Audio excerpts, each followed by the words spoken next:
Chris. আজকে আমরা এখন বসে আছি বাংলাদেশের মৌলভীবাজার ডিস্ট্রিক্ট, রাজনগর উপজেলা। তো এটা আমাদের জন্য একটা অনেক প্রত্যাশিত একটা দিন।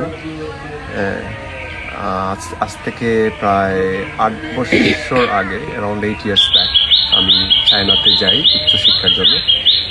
সেখান থেকে আমি আমার মাস্টার ডিগ্রি করি ট্রান্সপোর্টেশন প্ল্যানিং অ্যান্ড ম্যানেজমেন্টের উপর সাংহাই মেরিটাইম ইউনিভার্সিটি থেকে। বেসিক্যালি আমি মেরিনার ছিলাম এর আগে, এবং আমার ফার্স্ট মাস্টার ডিগ্রি হচ্ছে পোর্ট অ্যান্ড শিপিং ম্যানেজমেন্টের উপর বাংলাদেশ থেকে। সো ইমিডিয়েটলি আমি মাস্টার ডিগ্রি শেষ করার পর আমি সাংহাইতে যাই, আমার দ্বিতীয় মাস্টার ডিগ্রি শুরু করি।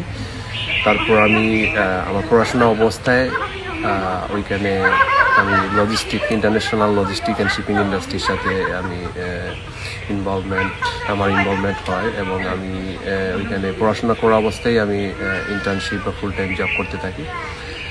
তো রাফলি এখানে 4-5 years জব করার পর আমি তখন ক্রিসের সাথে পরিচিত হই 2023 সালে। সো ওর সাথে মিট করার পর আমি মানে ফিল করি যে সে আসলে খুবই দিন দিন আমার খুবই ক্লোজ হচ্ছে, বা অনেক কিছু তার সাথে আমার মানে কমন, এবং মানে মনে হচ্ছে যে আমি তাকে অনেক দিন থেকে চিনি। I really feel something that is called love after I meeting her.